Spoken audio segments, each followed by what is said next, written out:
See what's happening around us, I think we can't just agree more. Tech is certainly critical. It is the holy grail when it comes to empowering women.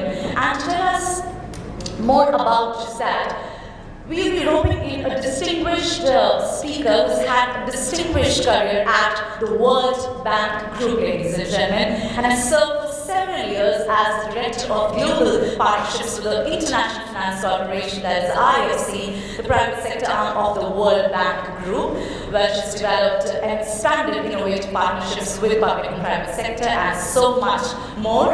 But today she's going to be empowering women for sure, working towards a tech-led business. Well, she has virtually flown the skies to speak to all of us. So with all the good energies, warm round of cheer as we witness her on the screen. Let's please welcome the Assistant Secretary General and Deputy Executive Director, UN Women, Anita, Bhatia. Ladies and gentlemen, let's go for that vote. Let's hear Anita.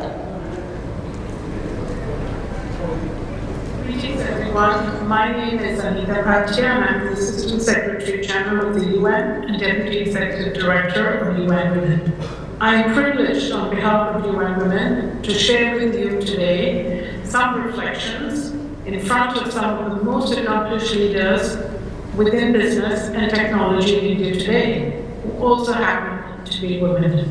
The presence of women gathered here today, whose work, vision, and leadership spans the fields of health, biotech, pharma, banking, digital and financial services, and so much more, underscores the fact that women can be at the very forefront of digital and technological innovation. And the theme of this summit, which is now, I understand, in its third edition, resonates fully with the global theme for the 2023 International Women's Day celebrations: digital, innovation, and technology for gender equality. In just a few days, some of the most prominent women's organizations, women civil society leaders, women business leaders, and representatives of governments from all around the world, from the 193 member nations of the United Nations, will come together for the annual session of the Commission on the Status of Women. This event, which takes place every year and is now in its 67th year, has a different theme each year. And this year's priority theme is innovation and technological change and education in the digital age for achieving gender equality and the empowerment of all women and girls. Hence, the summit that you all are attending today is in fact part of a critical, ongoing global dialogue about how to ensure access, equal opportunity, and leadership for women within a rapidly transforming global economy and a rapidly changing world of work. We know from the pandemic that digitalization is among the most important, I would say, seismic shift that is rapidly shaping and changing our century. Digital technologies are transforming societies, allowing for unprecedented advances to improve social, economic, and political outcomes for women and girls. But it's also giving rise to profound challenges that can perpetuate and deepen existing patterns of gender inequality. Let me highlight some data. We know that 76% of the population living in low-income countries is covered by a mobile broadband signal. But within that, we know that men are much more likely to be online than women. We also know that women are 12% less likely to own mobile phones than men. And this is a number that has not changed since 2019. When we look at education, we see that only 28% of engineering graduates globally are women, and only 22% of those working on artificial intelligence are women.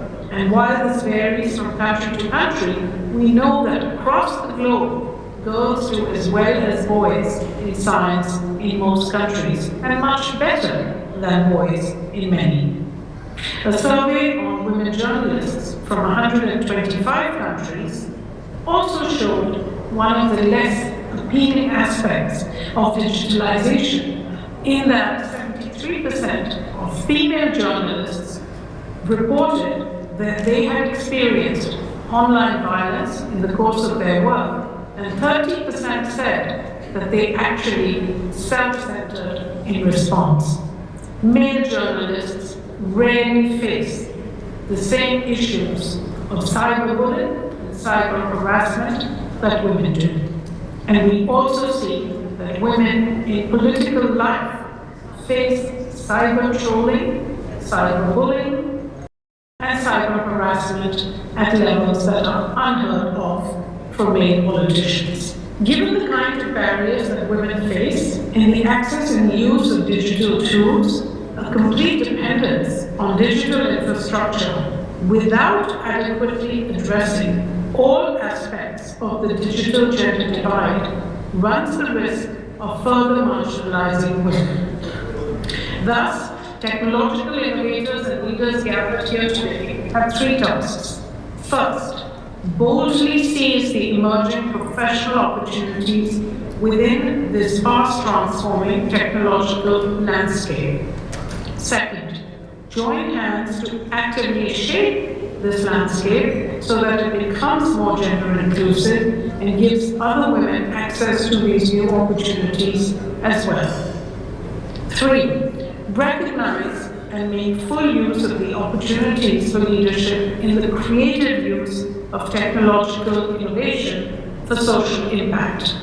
In India, we have seen how expanding the scale and the scope of digital financial infrastructure, such as through digital banking inclusion of women, such as through the direct bank transfers of wages and payments to women, have had a significant positive impact on women's economic empowerment by financial inclusion. How can this be applied to other aspects of social problems and to other issues that confront societies today?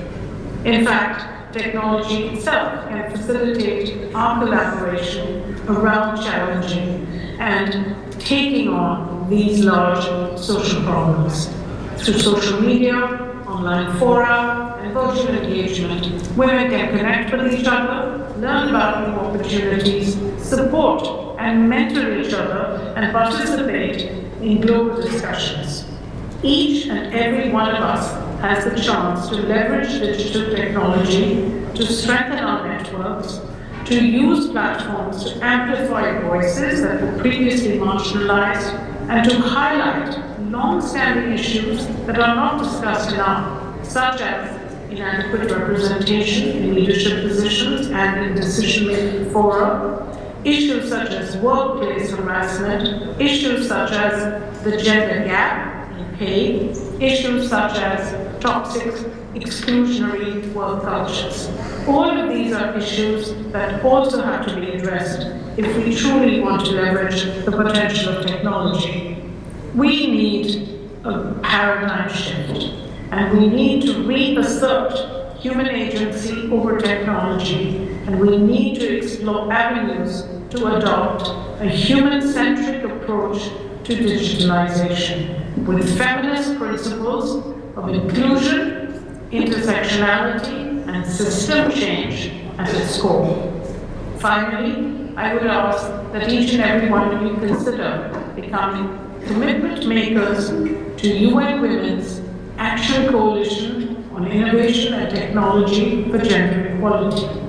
This platform that we launched in Paris 2 years ago has been instrumental in shaping the global discourse and in setting global standards on gender and digital technologies, focusing on a field that has too often been overlooked.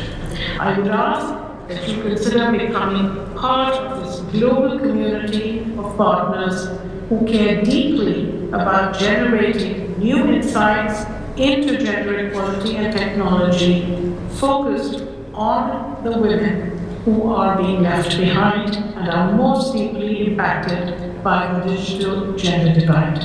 Thank you very much, and I wish you successful discussions.